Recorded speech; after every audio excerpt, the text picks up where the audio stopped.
Area 51, इस रहस्यमय जगह के बारे में तो आपने जरूर सुना होगा। यूएस की यह जगह एलियंस और यूएफओ जैसी मिस्टीरियस चीजों के लिए फेमस है। लेकिन क्या आपको पता है कि एरिया 51 जैसी जगह इंडिया में भी है? जी हां गाइस, आप ठीक सुन रहे हैं। इंडिया चाइना बॉर्डर पे एक डिस्प्यूटेड एरिया है जहां पर किसी भी आम आदमी को जाने की इजाजत नहीं है। वहां पर यूएफओ को देखे जाने की बात लगातार कही जाती रही है।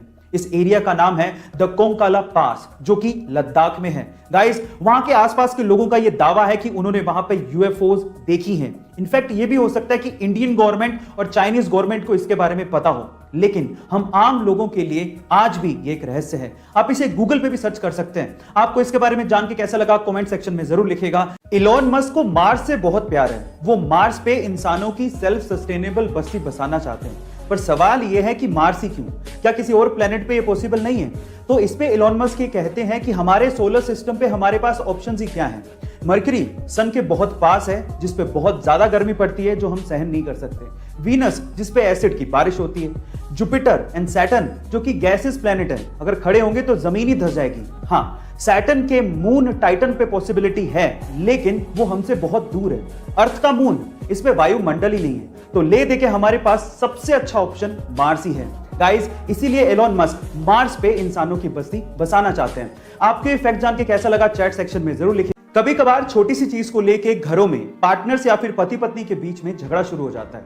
हमारे ओपिनियंस मैच नहीं करते और इसीलिए हम लोग आर्ग्यूमेंट करना शुरू कर देते हैं और सेल्फ कंट्रोल ना होने की वजह से स्थिति बद से बदतर होती चली जाती है। और अगर आप ऐसी सिचुएशन से बचना चाहते हैं तो सबसे पहले जैसे ही आपको महसूस हो कि आर्ग्यूमेंट या झगड़ा शुरू होने वाला है, अपने आप को 10 मिनट के लिए उस सिचुएशन से दूर कर लीजिए और कम से कम 10 मिनट तक आप किसी भी बात का जवाब ना दीजिए। और हो सके तो बाथरूम जाइए और उस हाथ से ब्रश कीजिए जनरली जिस हाथ से आप ब्रश नहीं करते हैं, जिससे आपका दिमाग उस प्रॉब्लम को एक नए सिरे से सोचेगा और हो सकता है कि आपको सॉल्यूशन भी मिल जाए और आपका इससे सेल्फ कंट्रोल भी बढ़ना शुरू हो जाएगा।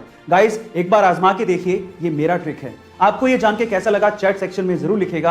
आपके चेहरे की स्माइल आपकी खूबसूरती पर 4 चांद लगा देती है और उसमें सबसे इंपॉर्टेंट रोल आपके दांतों का होता है। अब मैं ऐसा क्यों कह रहा हूं, जरा ध्यान से इस पिक्चर को देखिएगा। जब सबसे पहले आपने इस पिक्चर को देखा तो आपकी नजर सबसे पहले किस चीज पर गई?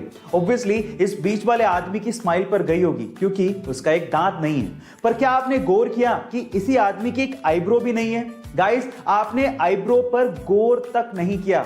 इसीलिए कहते हैं कि सबसे पहले किसी की नजर आपकी स्माइल पर पड़ती है। इसीलिए अपने दांतों को संभाल के रखिएगा, क्योंकि यही आपकी स्माइल को और खूबसूरत बनाता है। गाइस, आपका इसके बारे में क्या ख्याल है चैट सेक्शन में जरूर लिखिएगा। बड़े सपने अमीरी के मोहताज नहीं होते। अगर आप शिद्दत से चाहें तो कुछ भी पा सकते हैं। कुछ ऐसी कहानी है मुंबई के समंदर किनारे बांद्रा के स्लम में रहने वाली मलीशा खारमा की।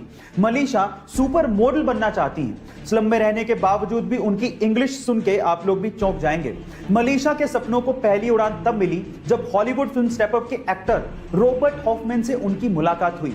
मुंबई घूमने आए रॉबर्ट हॉफमैन इस बच्ची से इतना प्रभावित हुए कि उन्होंने इस बच्ची का इंस्टाग्राम पे अकाउंट बनाया, अपने साथ कुछ वीडियो शूट की और उसके बाद इंस्टाग्राम पे अपलोड की और फिर इस बच्ची को प्रिंसेस ऑफ स्लम नाम भी दिया। और आज इस बच्ची के इंस्टाग्राम पे 1.5 लाख से ज्यादा फॉलोवर्स हैं। और तो और एक फैशन मैगजीन ने मलीशा को उसके कवर पेज पर जगह भी दी। गाइस, वो उसके लिए सबसे सुनहरा दिन था।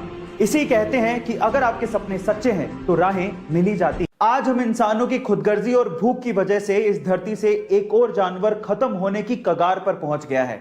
इस जानवर का नाम है पेंगोलिन। एक रिपोर्ट के अनुसार इस जानवर की तस्करी सबसे ज्यादा की जा रही है। इंसान इसे दवा बनाने और अपनी भूख मिटाने के लिए इस्तेमाल कर रहा है, जो कि बेहद शर्मनाक है। लेकिन सारे इंसान एक जैसे नहीं होते। जिम्बाब्वे के फैलिट नकाटा इन जानवरों को बचाने के लिए कब से लड़ रहे हैं। वो इन्हें बच्चों की तरह पाल रहे हैं। इसी वजह से उन्हें पेंगोलिन मैन के नाम से पुकारा जाता है। गाइस, आज हमें इन बेजुबान जानवरों के लिए आवाज उठानी होगी, नहीं तो हमारा एग्जिस्टेंस भी एक दिन खत्म हो जाएगा। इसलिए चैट में प्लीज लिखिए save pangolin save earth. Thank you so much.